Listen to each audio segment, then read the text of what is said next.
Baba who is she? Asim. Assam इस वक्त तीसरी मंजिल पे बने आबान के रूम में था। आबान, जिसे शादी में शिरकत की इजाज़त नहीं थी, ऊपर से वह चुप चुप कर देखता रहा था। She is your step mom. Assam ने उसे घूरा क्योंकि वो खिड़की के पास खड़ा उदासी से सब मान पड़ता देख रहा था। Step mom will be good और बैड? एक बार फिर पूछा। वो जैसी भी हो, आप उनके करीब नहीं जाएंगे। उसे विंडो से उतारते बेड पर बिठाया। और अगर आप मुझे उनके उस आसपास भी नजर आए तो पनिशमेंट करूंगा। सख्त अंदाज से कहते एसी ऑन किया। और वो 5 साल का था और अकेला रूम में सोता था। उसे डरने की इजाज़त नहीं थी। उसे रोने की भी इजाज़त नहीं थी। वो अकेला था, उसके साथ किसी और को होने की भी इजाज़त नहीं थी। बस एक मेड जो 24 घंटे के लिए बस अबान के लिए थी, वही उसकी देखभाल करती। ओके, लेकिन उनका नाम क्या है? इत्तेफाक से उसके चेहरे को देखते पूछा। अश्वे असाम। वो हल्का सा मुस्कुराया, पुरस्कार मुस्कुराहट। जाने उसके साथ क्या होने वाला था। वो अबान को लेटाते वहीं उसके साथ अटक गया। आज आज से अश्वे की सज़ा शुरू थी, लेकिन दूसरी तरफ अश्वे थकावट की वजह से सो चुकी थी। अगले दिन उसका रिसेप्शन था, लेकिन ये रिसेप्शन बहुत ख़तरनाक साबित हुआ था अश्वे के लिए। सुबह 7 बजे आसाम कमरे में आया तो अश्वे मज़े से सो रही थी। वो जो समझ रहा था वही भारी कपड़े पहने, जेवरात से लड़ी उसका इंतज़ार कर रही होगी, लेकिन वो तो ख्वाब खरगोश के मज़े ले रही थी। आराम आराम से चलता वो बेड के करीब आया, फिर जरा सा झुकते उसके चेहरे के नक्कुश देखे। तीखे से तलवार जैसी उठती कमान जैसी आईब्रू, बंद मोटी मोटी आंखें, लंबी स्याह पलकें नरमी से एक दूसरे में फंसती, पतली खड़ी नाक और दरमियाने गुलाबी होंठ। रंग सांवला था, लेकिन उसे एक अजीब मदहोश कर देने वाला लगा। इससे पहले कि दिल उसे छूने की तमन्ना करता, वो सीधा हुआ, फिर चलता अलमारी तक गया और वहां से कुछ निकाला। ये उसका तोहफा था रन्नुमाई का, क्योंकि वो चेहरा तो गौर से देख चुका था, अब गिफ्ट तो बनता था। एक बार फिर वो उसके करीब आया और झुका। एक छोटा सा जीपीएस था जो उसकी गर्दन के पीछे इतनी जोर से दबाया कि वो स्किन के अंदर चला गया। तकलीफ की शिद्दत से अश्वे कसमसाई, फिर आंखें खोली तो सामने फनूस लटक रहा था। दोबारा आंखें बंद कर ली। इसका दिमाग अभी तक नींद में था। कुछ लम्हे लगे थे सब कुछ दोबारा याद आने में। महाबीर। उसके होंठ हल्के से फड़फड़ाए। असाम जो पास खड़ा उसे गौर से देख रहा था। उसके होंठों की जिब पे मुठ्ठियां भीजी, बहुत सारा गुस्सा पेशानी पर नमूदार हुआ। नहीं मेरी जान। फिर एक सफाक सी मुस्कुराहट होंठों पर लाते उसे सर के पीछे से पकड़ा। ये तुम्हारे एक्स का नहीं, तुम्हारे शौहर का कमरा है। बालों को हल्का सा झटका दिया। छोड़ो। अश्वे कहा कर रह गई। इज्जत से कहूँ कहो छोड़ें। बाल सख्ती से खींचे जा रहे थे। छोड़ें। आंखों में नमी सी जमा होने लगी। जरा प्यार से मेरा नाम लेकर। वो बाजिद था। छोड़ें। आसाम। दर्द हो रहा है। उसका चेहरा पूरा ऊपर उठ चुका था। मिन्नत से कहो। आसाम का चेहरा उसके चेहरे से टच हुआ। प्लीज छोड़ें। दर्द से रंग सफेद पड़ रहा था। शादी मुबारक हो। मुस्कुराते आसाम ने छोड़ दिया। ये तुम्हारा रहनुमाई का गिफ्ट। आंख दबाते वो सीधा हो गया, फिर उठकर वॉशरूम जाते हल्की सी पुरसरार मुस्कुराहट उसकी तरफ उछाली। अश्वे यही नहीं समझ पा रही थी कि अभी अभी उसके साथ हुआ क्या है। सर के पीछे हाथ रखते आंसू गाल भिगो रहे थे। ये इनकी पहली सुबह थी, नई जिंदगी के नए आजाब। महाबीर ने वो सारी रात घर से बाहर गुजारी थी। मोरे और खान बाबा अलग परेशान थे और इज्जत को अलग टेंशन थी। मोरे की फिक्र सिर्फ बेटी के लिए थी। खान बाबा को उसकी हालत का नहीं पता था, बस इन्हें गुस्सा था कि बता कर नहीं गया, जबकि इज्जत जानती थी कि भाई बहुत डिस्टर्ब होगा। ये सब कुछ उसी का किया धरा था। बेटा भाई का कोई मैसेज आया? इज्जत परेशानी से बाहर लॉन में टहल रही थी जब खान बाबा वहां आए। नहीं। मोबाइल एक नज़र देखते कहा, पता नहीं भाई कहाँ गए हैं। वो वापस अपने काम पे चला गया होगा। पता तो है उसके कामों का, कब अचानक आ जाए। मोरे जो अंदर से चाय लिए आ रही थी कहा। सुबह के 10 बज रहे थे, अभी तक महावीर का कोई अता पता ना था। जाने कहाँ गया था। शाम को अश्वी के पास भी जाना है, देखें तो सही बच्ची वहाँ खुश है या नहीं। पता नहीं क्यों परायों में दे दी। पलवशा बेगम कुर्सी पे बैठ चुकी थी। अपनों से तो पराए अच्छे। खान बाबा बुड़बुड़ाए, क्या कहा? पलवशा ने घूरा। कुछ नहीं मामा, आपकी तो टेंशन ख़त्म है ना? इज़्ज़त ने तल्खी से कहा। उसे भी मोरे का यूं करना और अब ऐसे कहना बिल्कुल अच्छा नहीं लगा था। कितनी मतलबी औरत थी। हाँ हाँ, शुक्र है अल्हम्दुलिल्लाह मेरी टेंशन ख़त्म, इस बला से जान छूटी। बस कर दें, वो क्या कहती थी आपको, या क्या नुकसान करती? मेरा बेटा छीन लेती, उससे बड़ा भी कोई नुकसान होता? वो तिलमिला ही तो गई थी बेटी के जवाब पे। वो तो अब भी आपका नहीं रहा। अब कभी वो आपसे वैसी मोहब्बत से बात नहीं कर सकेंगे जैसे पहले करते थे। भाई की फिक्र कम ही इन्हें हो रही थी। कुछ नहीं होता, 2 दिन की मोहब्बत है, भूल जाएगा। पलवशा ने जैसे नाक से मक्खी उड़ाई। काश ऐसा हो जाए, लेकिन आपने अच्छा नहीं किया। अच्छा बस बस, ज़्यादा टर टर ना करो। मुझे तुम्हारे दिल में उस लड़की के लिए मोहब्बत जाग रही है। इज्जत अपना कप उठाकर वहां से चली गई। मोरे का कुछ कहने का कोई फायदा नहीं था। ये मत भूलो कि तुम भी एक जवान बेटी की माँ हो। क्या पता कल को हमें उनके कदमों में गिरना ना पड़ जाए। तौबा तौबा, कैसी फजूल बातें कर रहे हैं। मेरी बेटी उनकी बेटी जैसी बेहया नहीं है, और ना ही कभी ऐसी नौबत आएगी कि मुझे उनके कदमों में मैं गिरूं। झुरझुरी लेते कहा, अल्लाह ही तुम्हें हिदायत दे पलवशा। खान साहब खामोश हो गए। पलवशा से बात करना समझो दीवार से सर मारने वाली बात थी। बस महावीर शाम से पहले घर आ जाता। कल भी वो इन्हीं नहीं था, और कितने लोगों ने उसका पूछा था। दोपहर का खाना उसे कमरे में ही दिया गया था। शाम खुद पता नहीं कहाँ था। उसने बस 2 ही निवाले लिए। भूख तो वैसे ही मरी हुई थी। असम का रवैया देखकर उसे यहाँ से भी किसी अच्छे की उम्मीद नहीं रही थी अब। जिंदगी पता नहीं किन राहों पर चल निकली थी। इन सब बातों से ऊपर उसके बाबा की इज्जत महफूज थी अब, और महावीर को वो सोचना नहीं चाहती थी। उसकी ही गलती थी सारी, जो उसने महावीर के लिए ऐसा सोच लिया था। हालांकि वो उसे बहन समझता था। बैठ क्रॉन से टेक लगाए अपने हाथों को देख रही थी, जब कल रात वाली लड़की दस्तक देकर अंदर आई। अस्सलाम वालेकुम मिसेस असाम शेख। शरारती सी मुस्कुराहट से नवाजते उसके करीब आई, फिर गाल से होंठ मिस किए। अश्वे सिमट सी गई। क्यों, अच्छा नहीं लगा? वान दानिया ने खफकी से उसे देखा। नहीं, वो शर्मिंदा सी हुई। हाँ, यहाँ भाई ने दी होगी, और तुम? नहीं, वो तेजी से बोली, चेहरा हया से सुर्ख हुआ। अच्छा, रहनुमाई का गिफ्ट क्या मिला? उसके खाली बाजू और गर्दन देखते हुए पूछा। बेसाख्ता अश्वे का हाथ बालों तक गया था। क्या मिला? वो उसे देख रही थी। वो कुछ नहीं, शायद इन्हें याद नहीं रहा। उसे शाम का जिक्र करते उलझन हो रही थी। कैसे हो सकता है? उसके तो कान मैं खींचूंगी। अश्वे का हाथ पकड़ते चूमा। उस छोटी सी लड़की पर उसे बहुत तरस आया।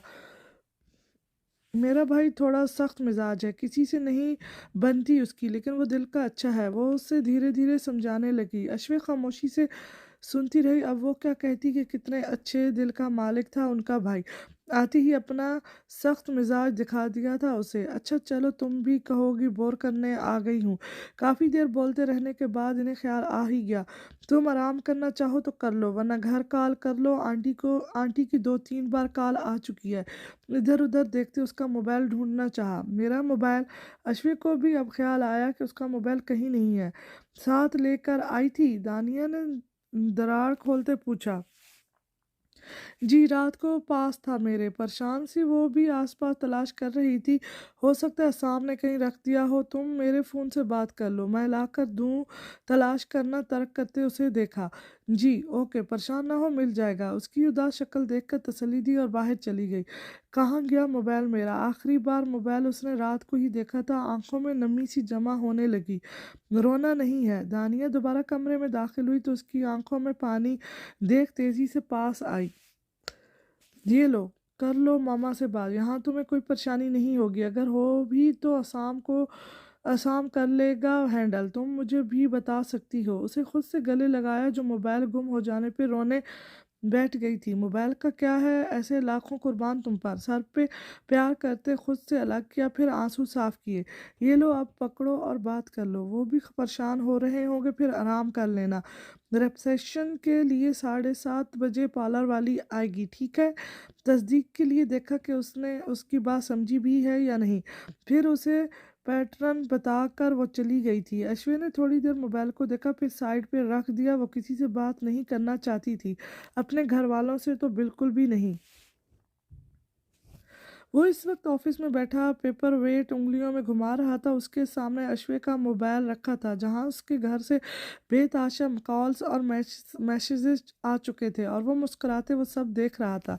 ये सब तो मेरी तकलीफ से बहुत कम है हमीद साहब, गाबगाना उसने मुखातिब हुआ। ये सब तो शुरुआत है, ऐसी ऐसी जगह चोट लगाऊंगा कि आप चीख भी नहीं सकोगे। पीछे टेक पीछे टेक लगाते टांगे टेबल पर रखे, फोन दोबारा बजने लगा था। आगे होकर बैठाया तो अब महावीर की कॉल थी। ये सुबह से पहली बार उसकी कॉल आई थी। असाम ने भी यस का बटन दबाया। अश्वे, आगे से बेचैन सी आवाज आई, असाम इज हेयर। माथे पर बल पड़े। अश्वे से बात करवाओ, महावीर बदतमीजी से बोला। आइंदा कॉल करने की गलती मत करना, वरना। असाम को और ज्यादा तप चढ़ी थी। ऊंची आवाज वो अपनी बहन की बर्दाश्त नहीं करता था। ये तो फिर उसकी बीवी का एक्स था, वरना क्या। आगे भी महावीर था। कुछ नहीं। असाम रिलैक्स होते सीधा हुआ। बस तुम्हारी कजन अश्वे, उसके लिए मुश्किलात पैदा हो सकती हैं, कहते फोन काट दिया। दूसरी तरफ महावीर टू टू की आवाज पे तन मिला के रह गया था। असाम फोन उठा। शाम के 5 बज रहे थे। उसे रिसेप्शन के लिए सब देखना था। घर पहुंचने में आधा घंटा लगा था। सामने ही दानिया आप ही अबान को खाना खिला रही थी। ये देखो अभी आ रहा है। उसे देखकर तो दानिया को और गुस्सा आया। पहले अबान साहब ने दोपहर का खाना ये सोचकर नहीं खाया था कि शाम में बाबा का रिसेप्शन वहाँ खाएगा, पर अब उसे 5 बजे ही भूख लग गई थी, और दानिया को सारे काम छोड़कर उसकी खिदमत करनी पड़ रही थी। बिजी था। वो दो लफ्जी जवाब देते अपने कमरे में आ गया, जहाँ अश्वे मोबाइल हाथ में लिए बैठी थी। असाम लम्हे भर रुका। ये किसका मोबाइल है? फिर करीब आते मोबाइल छीन लिया। दानिया आपी का, बेतासर लहजे में जवाब दिया। क्यों लिया? बहुत दिल कर रहा था अपने आशिक। जस्ट शट अप, अपना मुंह बंद करें। अश्विक खड़ी हो गई। मेरे बारे में जो मर्जी कहें, लेकिन मेरी फैमिली को बीच में मत लाएं। तुम्हारी फैमिली अब सिर्फ मैं हूँ। थोड़ी को दबोचते वो तकरीबन घर्राया था, और मेरे सामने आइंदा ऐसी आवाज़ निकालने की हिम्मत भी मत करना। पीछे दीवार से लगाते वो सुर्ख आंखें उस पर गाड़े हुए था। और आइंदा किसी से भी मोबाइल मत मांगना, ये पहली और आखिरी बात था। तुम्हारा तलक अब तुम्हारे घर वालों से ख़त्म समझो। झटके से छोड़ते पीछे हटा। अश्वी की थोड़ी सुर्ख हो चुकी थी। खौफ से आंखों में आंसू जमा होते अब गालों पर लखड़ाने लगे थे। तुम ये मत समझना कि यहाँ आकर मुझ पर राज करोगी। तुम ये मत समझना कि यहाँ आकर मुझ पर राज करोगी। यहाँ तुम बस वही करोगी जो मैं कहूँगा। यहाँ मेरा राज चलता है। इसके लहजे की करवाहट से अश्वे की रीढ़ की हड्डी सनसना उठी थी। उसे बुत बना छोड़कर आसाम ड्रेसिंग रूम में चला गया था। रिसेप्शन हर तरफ जर्क बर्क कपड़ों में मुबलिस खवातीन कह के लगा रहे थे। मर्द हजरा लॉन की दूसरी तरफ मौजूद थे। हर तरफ जर्क दूसरी तरफ मौजूद थे। हर तरफ रंगीनियां ही रंगीनियां बिखरी थी। असाम सफ़ेद रंग की शर्ट और ब्लैक पैंट में मुबलिस ज़रूरत से ज़्यादा हैंडसम और डैशिंग लग रहा था। एक बाजू पे कोट लटकाए वो वेटर को हदायत दे रहा था, और साथ ही कफ खोलते बाजू फोल्ड किए मजबूत कलाई में महंगी घड़ी जगमगा रही थी। दूसरी तरफ सफ़ेद शरारे के साथ सफ़ेद ही लॉन्ग कुर्ती जिस पे पत्थर का काम हुआ था पहने अश्वे ब्यूटिशियन के सामने बैठी थी। 15 मिनट लगे थे पार्टी मेकअप में सिंपल सा तैयार होकर। ब्लैक कलर के वेलवेट की शाल दाएं कंधे पर डाली, बालों की स्टाइलिश चुटिया की गई, और इन पर सफ़ेद रंग के छोटे छोटे पत्थर जगमगाते रोशनियां बिखेर रहे थे। कलाइयों में ब्लैक कलर की चूड़ियां और उंगलियों में ब्लैक अंगूठियां हाथों को और खूबसूरत बना रही थी। उसका मेकअप उसके कपड़ों की मुनासिबत से किया गया था। वाइट कलर की हील पहने वो भी उदासी सी बहुत हसीन लग रही थी। कुछ देर बाद उसे दानिया आपी के साथ बाहर स्टेज पर जाना था। यहाँ क्यों बैठे हैं हमीद साहब? जाना नहीं है बेटी के घर? ऐशा तैयार होकर इन्हें ढूंढती हुई वहां आई। जाना तो है, लेकिन वो जो अश्वे के कमरे में आए थे, इन्हें उसकी बहुत याद आ रही थी। उसका पेन हाथ में लिए उदासी से उसका लम्स महसूस करना चाह रहे थे। शायद बेटियां तो बाप की जान होती हैं, इनकी भी अश्वे में जान बसी थी, लेकिन वो भी उनके पास ही अटक गई। याद तो इन्हें भी बहुत आ रही थी उसकी, लेकिन मैं उसका सामना कैसे करूँगा? मैंने उसका दिल तोड़ा है, जाने वो वहाँ कैसी होगी। अगर वो खुश ना हुई तो मैं मर जाऊँगा। उनकी आवाज़ भीग रही थी। आयशा ने उनके हाथ पर हाथ रखा। आपने उसके लिए अच्छा ही सोचा है। अगर आपा के घर जाती तो क्या पता वहाँ उसे कितनी कैसी मुश्किलात का सामना करना पड़ता, लेकिन वो हमारी आंखों के सामने तो होती ना। आयशा, जाने क्यों मुझे लग रहा है मैंने उसके साथ बहुत बुरा कर दिया है। मेरा दिल बैठ रहा है। कुछ नहीं होगा, आप क्यों इतनी टेंशन ले रहे हैं? अल्लाह के सुपुर्द करें अपना मामला, अल्लाह बेहतर करने वाला है। इन्हें तसल्ली देते वहां से उठा ना ताकि तैयार हों। रियाज पप्पू के घर गया हुआ था, सबने साथ ही निकलना था यहाँ से।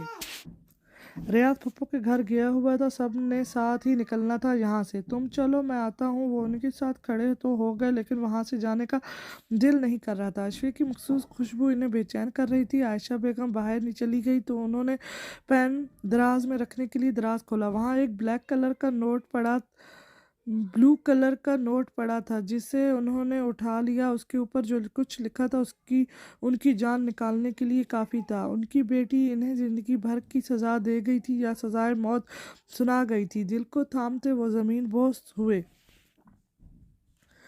शायद ब्लैक एंड वाइट थीम था, जो हाल भी इन्हीं दो रंगों में सजा गया था। वो दानिया आपी के साथ चलती हुई स्टेज तक आई। आसाम वहाँ मौजूद नहीं था। आसपास लोग ठहर कर उसे देख रहे थे। सांवले रंग पे सफ़ेद रंग खास कशिश पैदा कर रहा था। उदासी में वो कोई क्लासिकल हसन की मलका मलका लग रही थी, जिसकी आंखें झील जैसी हों। इनमें ऐसा दर्द हो कि देखने वाले एक लम्हे के लिए इस दर्द में डूब कर उभरे। आप ही मम्मा लोग नहीं आए? काफ़ी देर के बाद जब हाल लोगों से भरने लगा तो अश्विन ने दानिया से पूछा। पता नहीं, असाम भी नज़र नहीं आ रहा। वो भी काफ़ी देर से यही नोट कर रही थी। अच्छा, परेशान नहीं होना, मैं आती हूँ। उसके हाथ से अपना हाथ निकाला जो कब से पकड़ कर बैठी थी। अच्छा, उससे इतने अनजान लोगों में घबराहट हो रही थी। इनमें कोई एक भी उसका अपना नहीं था। पता नहीं मम्मा लोग कहाँ रह गए। दिल बैठ रहा था। मोबाइल भी नहीं था कि कॉल कर लेती। जब से वहाँ आई थी एक बार भी उसकी बात नहीं हुई थी। रियाज ही आ जाता, आंखों में जमा होने वाली नमी को अंदर धकेला। इससे पहले कि सोचों की रूह और भटकती, उसके पास आकर कोई बैठा। अश्विन ने सख्ती से आंखें बंद की। क्लोन की खुशबू उसके नाक से टकराती दिमाग पर हावी हो रही थी। उसने जरा सा आंख उठाकर देखा। टांग पर टांग चढ़ाते असाम जरा सा फैला। अश्विन थोड़ी साइड पर हुई। बदतमीज, बेसाख्ता जबान से पिछला जो असाम ने बखूबी सुना था। असाम, अश्विन के घर वाले नहीं आए? दानिया आप ही जाने कहाँ से ख्वार होकर आ रही थी। नहीं, और उन्होंने आना भी नहीं है। क्यों? इस बार अश्विन ने उसे देखा। रात को बताऊंगा, इतना ऐसा कहा कि सिर्फ अश्विन ही सुन सकी। क्यों नहीं आएंगे? असाम बताओ। दानिया अपी ने गुस्से से असाम को हिलाया, जो आधी बात करके मोबाइल पर मुतवज्जो हो चुका था, इसीलिए कि इनके वालिद साहब की तबीयत कुछ नासाज है। कि क्या हुआ बाबा को? वो बेटी थी, उसे झटका लगा और असाम सुकून से बैठा ऐसे बता रहा था जैसे कोई नॉर्मल सी बात हो। बस हार्ट अटैक। क्या? वो उठ खड़ी हुई। असाम ने तेज तेजी से उसका हाथ पकड़ते वापस बिठाया। मुझे उनके पास जाना है। यहाँ से हिलना भी नहीं। सख्ती से हाथ दबाते वापस बिठाया। असाम, ऐसा नहीं करना चाहिए। दानिया आप ही परेशान हुई क्योंकि ये कोई आम बात नहीं थी। अश्वे का वहाँ मौजूद होना ज़रूरी था। इनकी बेटी थी वो। अभी उसे लेकर जाओ। असाम को गुस्से से देखते कहा। आप अपना काम करें। एक दिल चीर देने वाली निगाह दानिया पर डालते अश्वे के हाथ को और दबाया। मैं जा रही हूँ। वो अपना हाथ दोबारा छुड़वाने की कोशिश करते उसकी उंगलियों पे नाखून खुबोए। आराम से बैठी रहें, एक सर्द आवाज से कहते उसके हाथ को इतनी जोर से दबाया कि उसकी छोटी उंगली हल्की सी कड़क की आवाज से टूट गई। मेरा हाथ। तकलीफ से उसका रंग सफ़ेद पड़ा। दानिया पहले ही खामोश हो चुकी थी। छोड़ें प्लीज़, वो सिसकी, लेकिन असाम को कब तरवा थी। इसी सख्ती से उसका हाथ पकड़े रखा। मेरी उंगली टूट गई है। असाम प्लीज़, वो कुल्लाई। असाम ने उसका हाथ छोड़ दिया। फिर उसकी आंखों में फैलती नमी और सुर्खी दोनों को देखा। ये बेबसी, यही तकलीफ उसके बीमार बाप की मौत के लिए काफ़ी थी। उठो। फिर वही हाथ पकड़ा। अश्वी की चीख निकल गई। दर्द हो रहा है, छोड़ें। पर असाम ने छोड़ा नहीं। रास्ते में दानिया आप ही को बता दिया कि कोई इनके बारे में पूछे तो कोई बहाना बना कर दें। आधे घंटे में वो सिटी हॉस्पिटल पहुंचे थे। रिसेप्शन पे पहुंचते दो रूम नंबर पूछा, उनका रूम दूसरे फ्लोर पर था। अश्विक का तकलीफ से सांस लेना मुहाल हो रहा था, लेकिन बाबा से मिलना था। बाबा मतलूबा कमरे में दाखिल होते होंठ फड़फड़ाए। उनको इमरजेंसी से रूम में शिफ्ट किया जा चुका था। क्या लेने आई हो यहाँ? ऐशा ने नफरत से उसे देखा। क्या मतलब मामा, आप ऐसे क्यों कह रही हैं? उंगली की तकलीफ को नजरअंदाज करते हैरत से इन्हें देखा। आसाम अभी रूम में नहीं आया था। अश्विन ने सेकंड फ्लोर की सीढ़ियां भागते अबूर की थी। तुम्हारी वजह से तुम्हारा बाप यहाँ आया है। तुमने ऐसे बदला लिया है अपना। अपने बाप को माफ नहीं कर सकी तुम। वो उसे झंझोड़ना चाहती थी, लेकिन हॉस्पिटल में कुछ नहीं कर सकती थी। मैंने क्या किया है मामा? वो शॉक्ड थी। बाबा उसकी वजह से इसी हालत में थे। चली जाओ यहाँ से, वापस अपनी शक्ल मत दिखाना। उन्होंने हकारत से कहते उसे पीछे धक्का दिया। वो दरवाजे से टकराई। मामा प्लीज यार, मैंने कुछ नहीं किया। वो हाथ जोड़ते उनके करीब आई। मैंने कहा है यहाँ से चली जाओ अश्वे। मैं तुम्हारी शक्ल भी नहीं देखना चाहती। अगर तुम्हारे बाबा को कुछ हुआ ना तो कभी माफ नहीं करूंगी तुम्हें। मुंह दूसरी तरफ करते उसे निकल जाने का इशारा किया। वो कितनी देर हैरत और बेयकीनी से वहां खड़ी रही, फिर वो खामोशी से बाहर निकल आई। आसाम उसे दूर दूर तक नजर नहीं आया था। वापस रिसेप्शन तक आते वो आसाम को तलाश कर रही थी। उसकी कश्तियां हर तरफ से जल गई थी। वो जाने कौन से सफर पे थी जो अगले मरहले में दाखिल होते ही पिछले से ज्यादा अजियतनाक था। उसे नहीं मालूम था उसका कसूर क्या था। निकाह से एक दिन पहले उस घर में आज तुम्हारा आखिरी दिन है। मैं इसके बाद तुम जब भी यहाँ आओगी बस एक मेहमान की तरह आओगी। उसके सर पर हाथ रखते हमीद साहब सोफे पर बैठे। अश्वी जो माइयों पे बैठी थी कम ही कमरे से बाहर निकलती, इसीलिए हमीद साहब खुद ही उसके पास चले आए। वो सबसे नाराज थी। उसका दुख ऐसा था कि जैसे किसी बेवा का जवान बेटा हो और वो पागल हो। वो इतनी बेबस थी कि अपने लिए कुछ नहीं कर पा रही थी। रो रो कर मना मना कर वो थक चुकी थी। अब खामोश दिल के साथ गुमसुम सी बैठी बाबा की बातें सुन रही थी। हमसे कोई गलती कोई कोताही हो गई हो तो हमें माफ़ कर देना। उसके हाथ पकड़ते हमीद साहब ने होठों से लगाया। और मैं जानता हूँ अपनी पसंद का निकाह करना तुम्हारा हक है, लेकिन जो फैसला मैंने तुम्हारे लिए किया है वो तुम्हारे हक में बेहतर है। ये आप कैसे जानते हैं? वो तड़प उठी। आपको कैसे पता बाबा? आप जिस जगह मुझे भेज रहे हैं वो मेरे लिए बेहतर है। आप जानते हैं उस शख्स को? नहीं जानते। जाने कौन है, कहाँ से आया है? जानता हूँ। उसकी बात काटी। और ये भी जानता हूँ कि वो महावीर से बहुत बेहतर है। अपना बिजनेस है, उसका अच्छा इंसान है, छोटी फैमिली है और मेरे दोस्त का बेटा है। मेरे लिए ये काफ़ी है। उसकी सरकशी बढ़ने से पहले वो उठ गए। लेकिन बाबा ये भी तो सोचे ना, मेरा दिल क्या चाहता है। आंखें सुर्ख सूजी हुई थी। तुम्हें शर्म आनी चाहिए, बाप के सामने ऐसी बकवास करती हो। उस वक्त ऐशा बेगम कमरे में दाखिल हुई। जया मर गई है क्या? चुप करो तुम। हमीद साहब ने ऐशा को घूरा। आपके ही इन लाडों ने उसे इतनी शय दी है जो आज सर पर चढ़कर नाच रही है। ऐशा बेगम के तलों पर लगी। मुझे बताओ तुम्हारा दिल क्या चाहता है? हमीद साहब ने अशफे को देखा। कुछ नहीं, दिल मार दिया गया। जो आपको मेरे लिए अच्छा लगे वही करें। आंसू दिल पर गिर रहे थे, लेकिन जबान कुछ और कह रही थी। बाप की रजा, रब की रजा। ऐशा बेगम ने टुकड़ा लगाया। तुम्हारे बाप का फैसला हरगिज गलत नहीं होगा। तुम्हारे लिए बहुत खुश रहोगी। ऐशा बेगम भी अब नरम पड़ गई थी। आगे होकर खुद से लगाया। फिर थोड़ी देर बाद वहां से चले गए तो अश्विन ने नोटपैड उठाया और उस पर लिखा, मैं अश्वे हमीद आज कसम खाती हूँ दोबारा इस घर में कभी कदम नहीं रखूंगी। मैं उनके लिए मर गई हूँ और वो मेरे लिए मर गए। फिर नीचे तारीख मेंशन की। नोट नोट फाड़कर दरार में रख दिया। जाते हुए वो ये लाजमी लेकर जाएगी ताकि उसका दिल मजबूत रहे, कभी यहाँ वापस आने की जिद ना करे। जहाँ उसके जज्बात को सुनना पसंद नहीं किया जा सकता था, जहाँ उसकी कोई कदर नहीं थी, फिर वहाँ आने का क्या फ़ायदा? असाम जो उसके हॉस्पिटल रूम में दाखिल होते ही पलट आया था। गाड़ी में बैठा अब उसके आने का इंतजार कर रहा था। इतनी जल्दी वापसी आने पे बाहर निकला। क्या हुआ? जाने क्यों पूछ लिया। रुकी नहीं आप?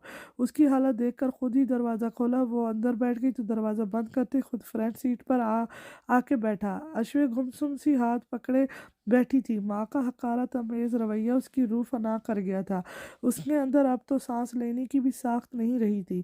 उसने क्या किया था ऐसा? कौन कौन सा गुनाह था जो उसके दामन से लिपट गया था।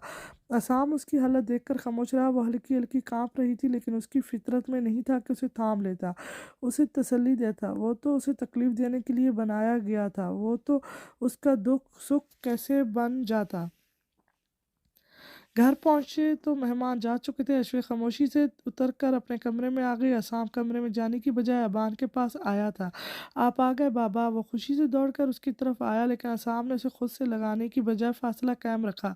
क्या हो रहा था? पर्दे खोलते पूछा। कुछ नहीं, बस आपका वेट कर रहा था। वो जो पहले एक्साइटेड हुआ था कि रिसेप्शन पे क्या क्या हुआ सब बताएगा, अब वापस अपने खौल में बंद हुआ। ये खौल असाम का बनाया गया था, जिससे बाहर निकलने की इजाज़त तो उसे हरगिज़ नहीं थी। आज का दिन कैसा गुजरा? फिर उसके पास आते पूछा। अच्छा, रिसेप्शन पे नहीं थे आप? बेड पे हाथ फेरते अबान ने असाम को देखा। हाँ, काम था इसलिए। मामा के साथ काम था? रसूमियत से पूछा। मामा नहीं है आपकी वो? उसे गुस्सा आया। दानिया पप्पू ने कहा था वो मामा है मेरी। वो सहम गया।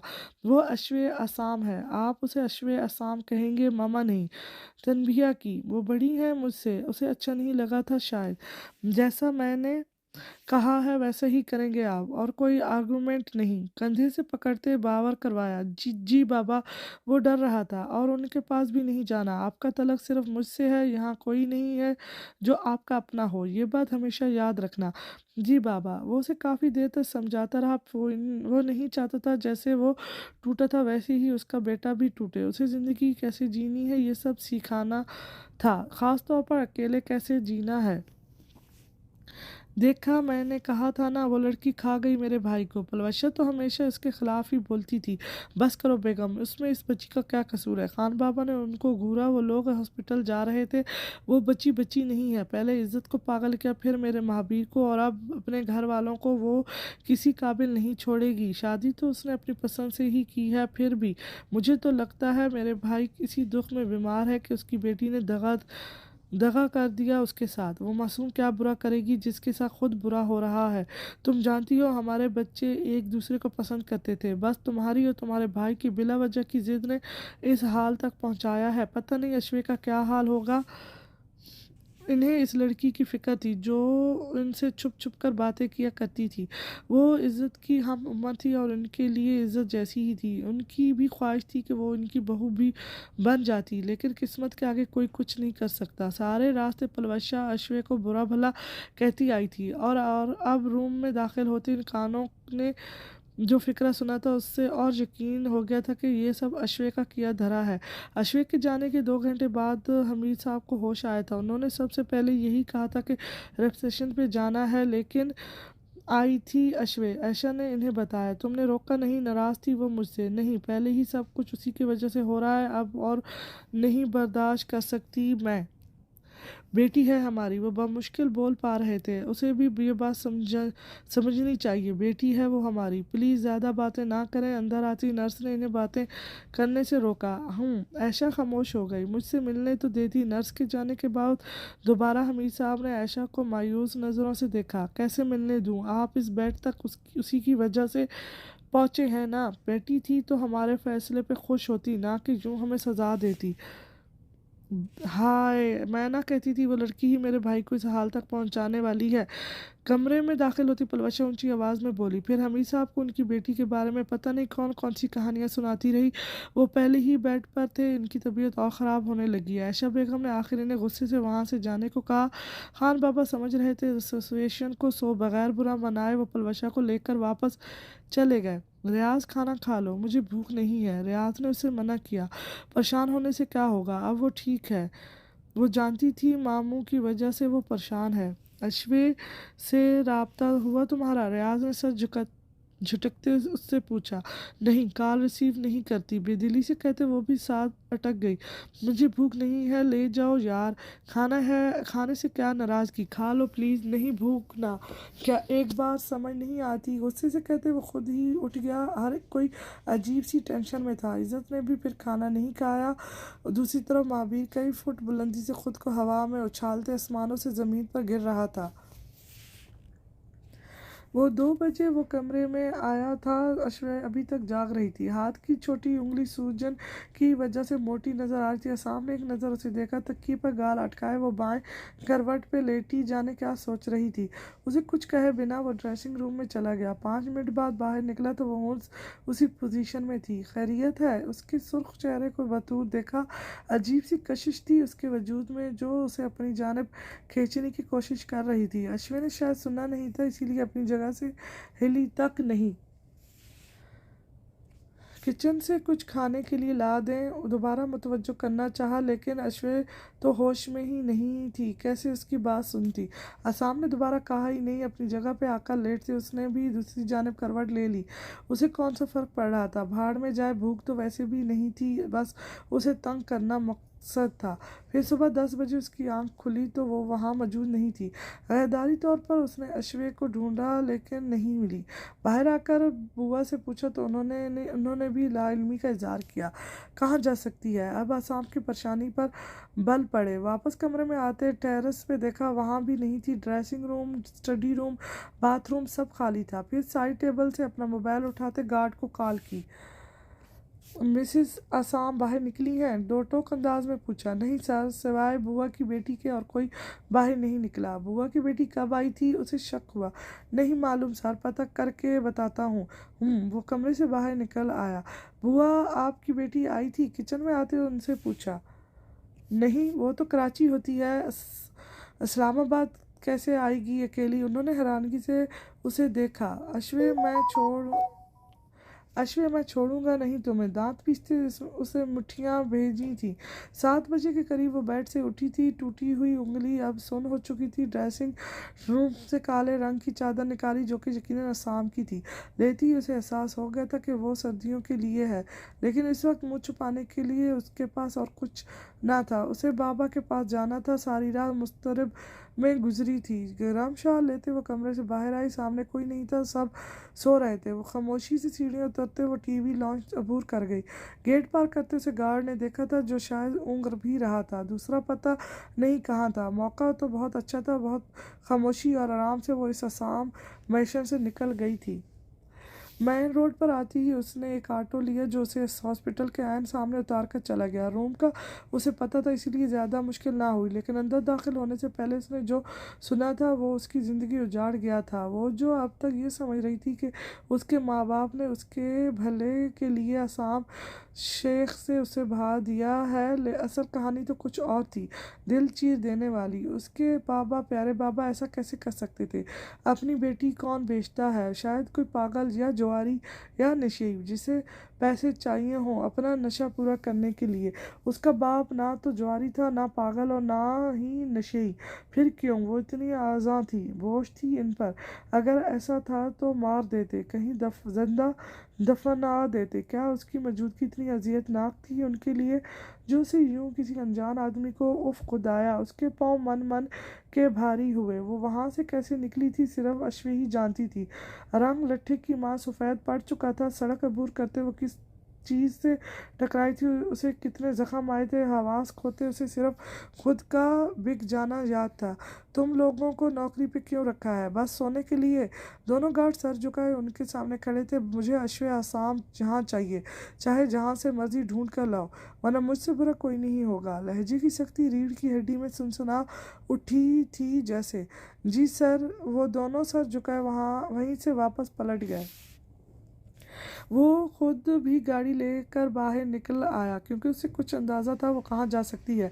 उसका रुख हॉस्पिटल की तरफ था। आधे घंटे का सफ़र उसने 10 मिनट में तय किया, लेकिन अश्वे वहाँ भी नहीं थी। तो फिर वो गई कहाँ थी? उसने पूरा शहर छान मारा था, लेकिन उसे अश्वे आसाम नहीं मिली थी। ज़मीन खा गई, आसमान निकल गया, आखिर कहाँ गई थी वो? सर, हमने तमाम हॉस्पिटल चेक कर लिए हैं, मिसेस आसाम कहीं नहीं मिली। उसके आदमी दूसरी दफ़ा भी खाली हाथ आए थे। ओह! अचानक उसे कुछ याद आया। वो तेज़ी से कमरे की तरफ भागा था। उसके चले जाने की टेंशन में उसे ख्याल ही ना रहा था कि एक जीपीएस उसकी लोकेशन उसे हमेशा बता सकता था। तेज़ी से लैपटॉप ऑन करते उसने लोकेशन निकाली। अब इतना वक्त ज़ाया किया था, अब एक लम्हा भी लगाए बिना वो उस तक पहुंचना चाहता था। अगले 1 घंटे में वो बगोला नामी गांव जो जहलम के करीब था वहां पहुंचा। वहां थी अश्वे। वो वहां कैसे पहुंची ये तो उससे मिलने के बाद ही पता चलना था। जी आप कौन? एक 12-13 साला लड़की ने गेट खोलते उससे पूछा।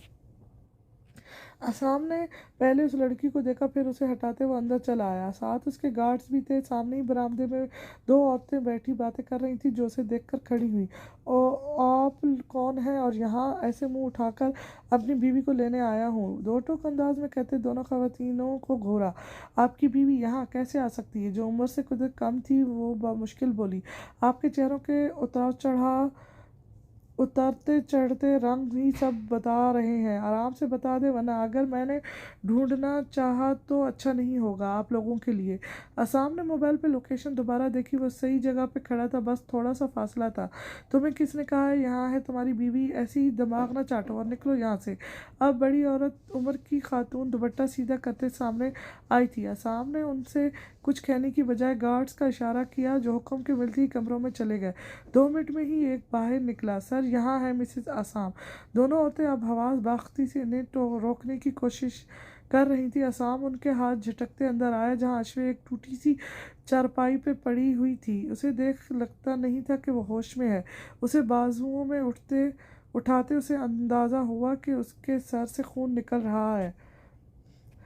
इनको साथ लेकर आओ। एक कड़क निगाह इन पर डालते हुए अश्वे को लिए तेजी से गाड़ी तक आया। पता नहीं इसके साथ उन्होंने क्या किया था। अगर उसे कुछ भी हुआ ना तो तुम लोग अपनी मौत की तैयारी कर लेना। अश्वे को लिए वो पीछे बैठा। गाड़ी ड्राइवर चला रहा था। दूसरी गाड़ी में गार्ड्स और वो दोनों औरतें थीं। उनके सर पे गहरी चोट आई है।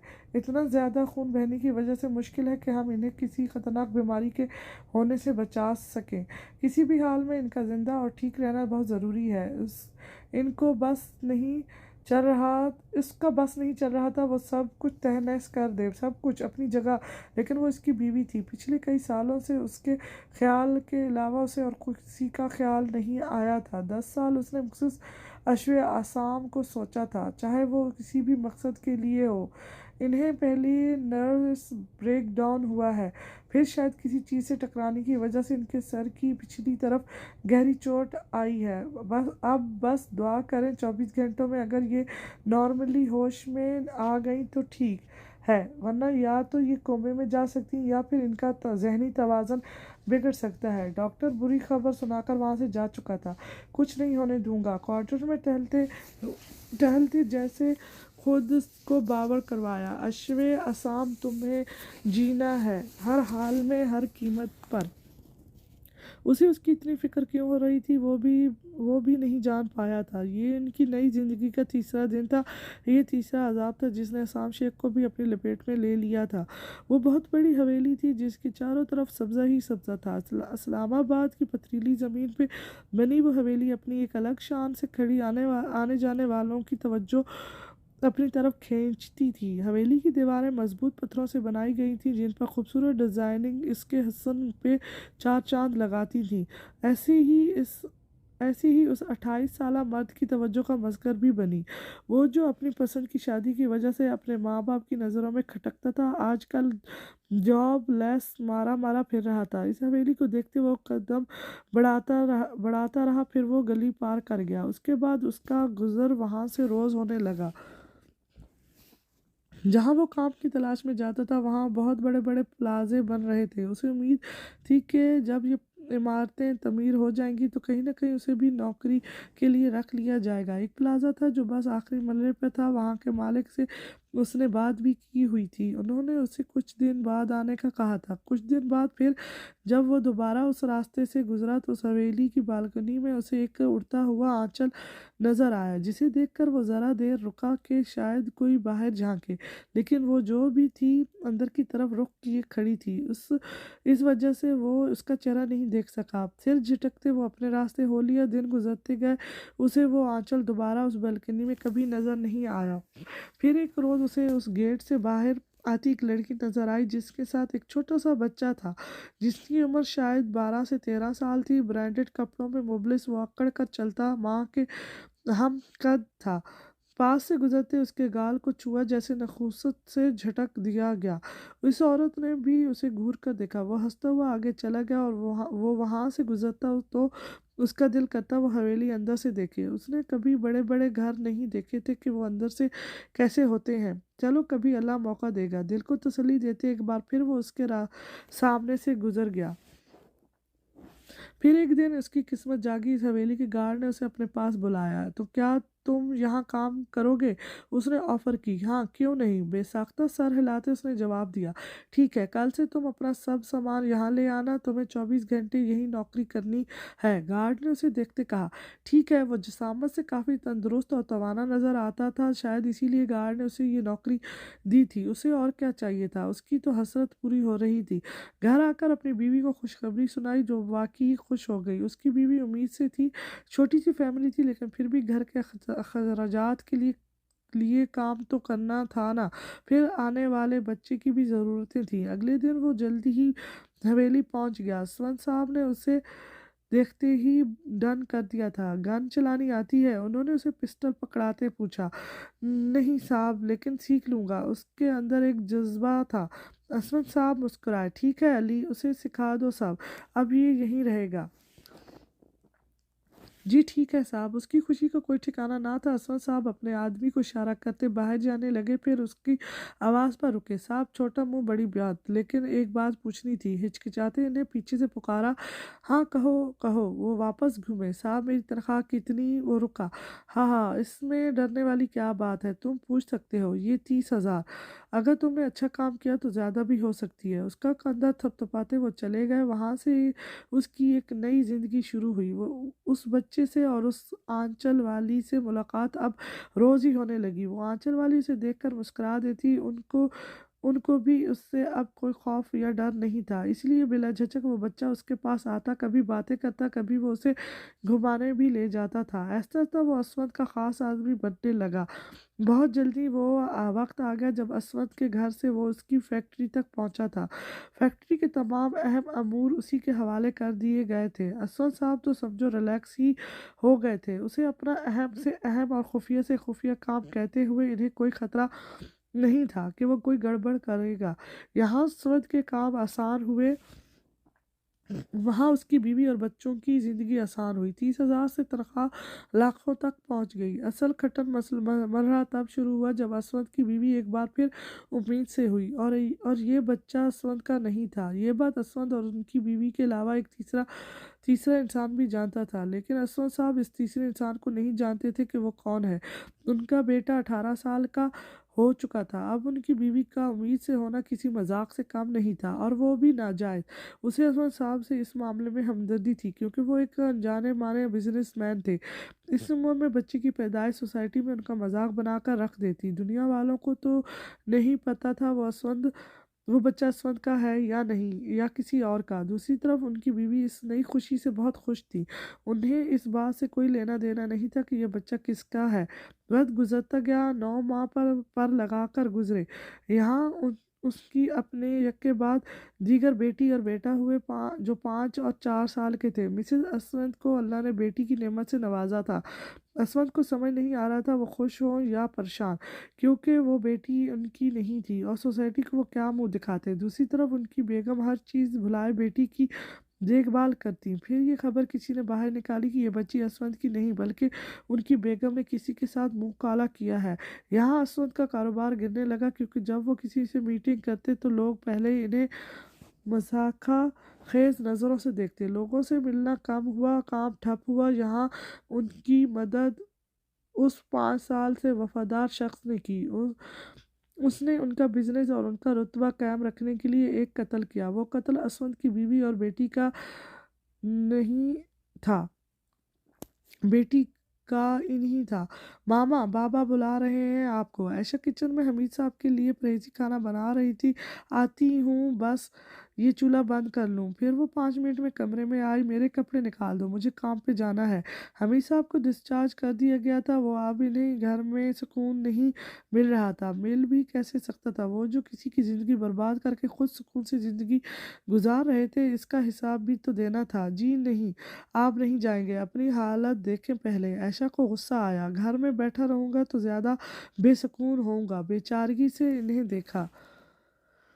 कुछ नहीं होता, मैं यही हूँ पास, उनके कपड़े निकालते कहा। तुम्हारे इस पास होने से क्या होगा, तो काम पे जाने से क्या होगा, अच्छी भली नौकरी थी आपकी, पता नहीं क्यों वो छोड़कर ये मेहनत तलब काम शुरू कर दिया। चुप कर जाओ, अब यहाँ बैठकर कौन सा सुकून करने दोगी। इन्हें इस जिक्र से कोफ्त हुई। उनका इरादा बाहर बाहर काम के लिए जाने का नहीं, मगर वो अश्वे के पास जाना चाहते थे। 24 घंटे ऐसे ही जैसे सदियों पर मुहित हो गए थे। वो उसके पास बैठा उसके होश में आने का इंतजार कर रहा था। डॉक्टर 3-4 चक्कर लगा चुका था, इन्हें होश आएगा। डॉक्टर साहब उसे हमदर्दा निगाहों से देखता तो वो उसे घूर कर देखता। आप ही का आप ही का भी कई बार फोन आ चुका था अश्वे के लिए। 24 घंटे गुजर गए लेकिन उसे होश नहीं आया। दोपहर से शाम होने लगी थी। डॉक्टर तो मायूस हो चुके थे क्योंकि मुकर्रर वक्त से कई घंटे ऊपर हो चुके थे। उनको होश में लाने का कोई और तरीका नहीं है। डॉक्टर दोबारा चेकअप के लिए आया तो आसाम ने पूछा, नहीं, पेशेंट की हालत को देखते कुछ कह नहीं सकते क्योंकि इनका दिमाग नॉर्मल है। कोमा में जाने का अभी कोई ऐसा इशू नज़र नहीं आता। ब्लड प्रेशर चेक करते डॉक्टर ने आसाम को देखा, मेरे ख्याल से इन्हें होश में आ जाना चाहिए। अश्विन जो डॉक्टर की बातें सुन रही थी, बामुश्किल खुद को हरकत से बचाया। वो पिछले 15 घंटे से होश में थी लेकिन उसका दिल नहीं कर रहा था कि वो आंखें खोले, पर डॉक्टर का भी भला हो जो उसने टॉर्च निकालते उसकी आंखें खोलकर चेक की थी। ये होश में आ चुकी है, वो भी काफी टाइम से, वो बेसाख्ता कहा। आसाम ने अश्विन को देखा जिसकी आंखें हरकत कर रही थी। कब से होश में है? आसाम हर्ट हुआ। वो कब से वहाँ उसके लिए बैठा था और वो नाटक कर रही थी। इससे पहले कि गुस्सा शदीद होता वो उठकर बाहर चला गया। अश्वे बस डॉक्टर को देख कर रह गई। पहले ही वो इतनी डिस्टर्ब थी, अब पता नहीं असाम उसके साथ और क्या करता। महावीर से कोई राब्ता हुआ?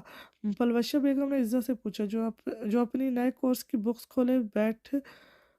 खोले देख रही थी। नहीं, उनका नंबर बन जा रहा है। कोई और नंबर भी तो होगा, किसी दोस्त का। मोड़े, हद करती है, मेरे पास भला भाई के दोस्तों के नंबर कहाँ से आएंगे। उसे वहाँ पर हैरानगी हुई, क्या करूँ, परेशानी हो रही है, जाने कहाँ होगा मेरा बच्चा। उसका लमोही की वजह से माँ से नाराज हो गया है। यार, इज्जत को उलझन हो रही थी। अब तो अश्वे को बख्श दें, चली गई है वो आपके बेटे की जिंदगी से। चली तो गई है लेकिन मेरे घर का सुकून बर्बाद कर गई है। अच्छा, आप बाबा को कहें वो भाई से राब्ता करें। उनका ध्यान अश्वे से हटाया। इनसे क्या कहूँ, वो तुम्हारा बाप है, आगे से 4 सुनाता है तो ना करें, ना करती ये सब। उकता कर कहते अपनी बुक समेटी। मोरे से बात या बहस करना मतलब अपना सर खपाना। अब भाग रही हो यहाँ से, माँ आके पास बैठी है तो।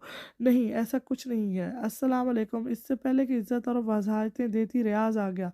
वालेकुम अस्सलाम, फुप्पू ने उसे देखते जवाब दिया।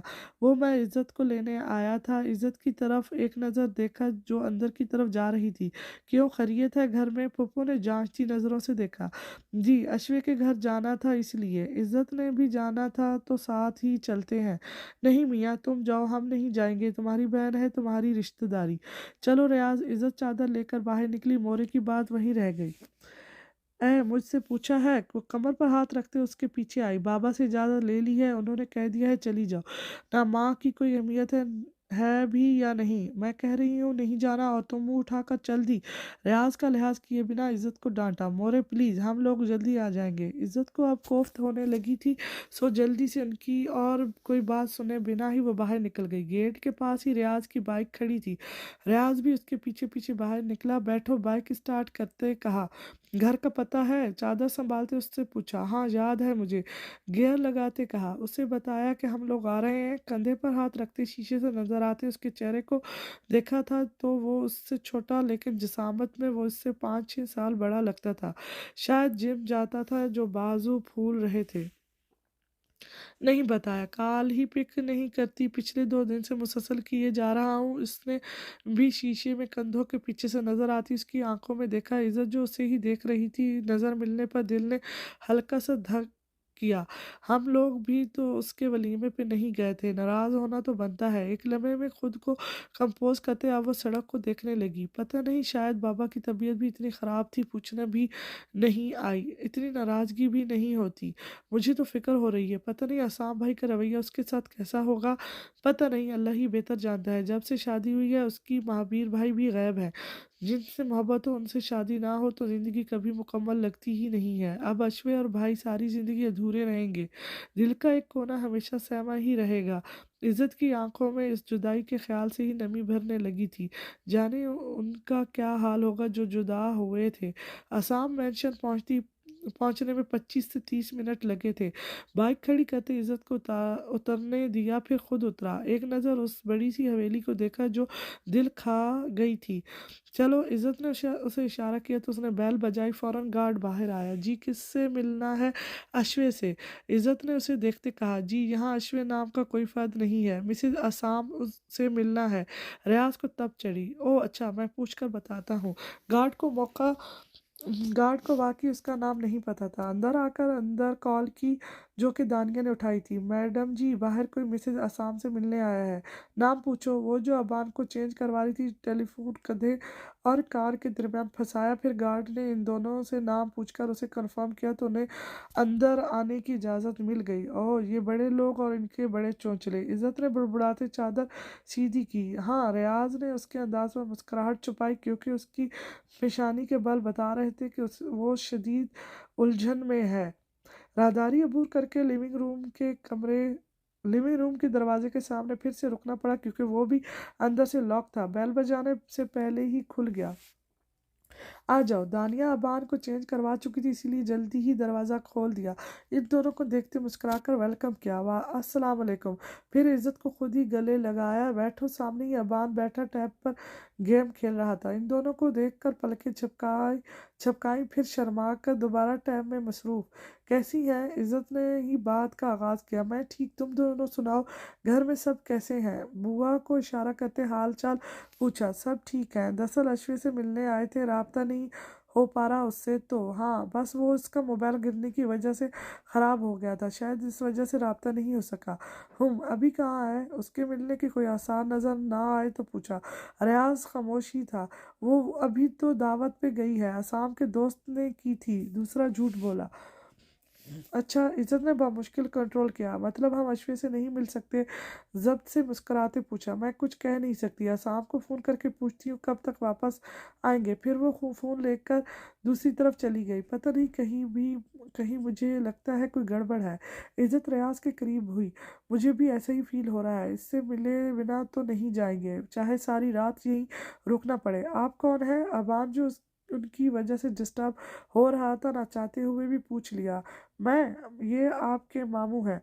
उसने पहले के रियाज बोलता। दानिया आप ही चली आई और ये मामी है। मासूमियत के रिकॉर्ड तोड़ते इज़्ज़त और रियाज दोनों को हैरानगी के समुद्र में उतारा। नहीं, ये आपकी आनी है। दानिया हंस पड़ी। वो लोग आ रहे हैं। फिर इन दोनों को शर्मिंदगी से निकालने के लिए बताया, बस कुछ ही देर में पहुंच जाएंगे।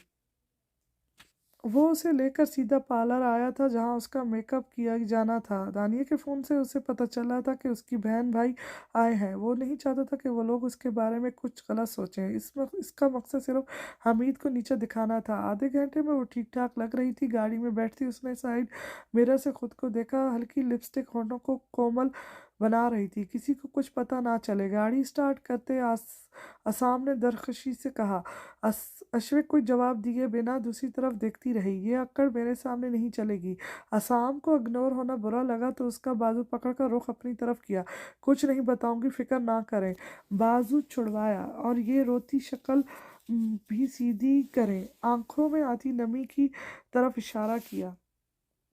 अब रोऊं भी ना, मैं आपकी गुलाम नहीं हूँ। एक बार फिर बाहर की तरफ रुख किया क्योंकि आंसू फिसल कर गाल पर आया। गुलाम नहीं है लेकिन बीवी तो है। मैं चाहूँ तो आपकी सांसों पर भी पाबंदी लगा सकता हूँ। ट्रेन टर्न लेते बावर करवाया।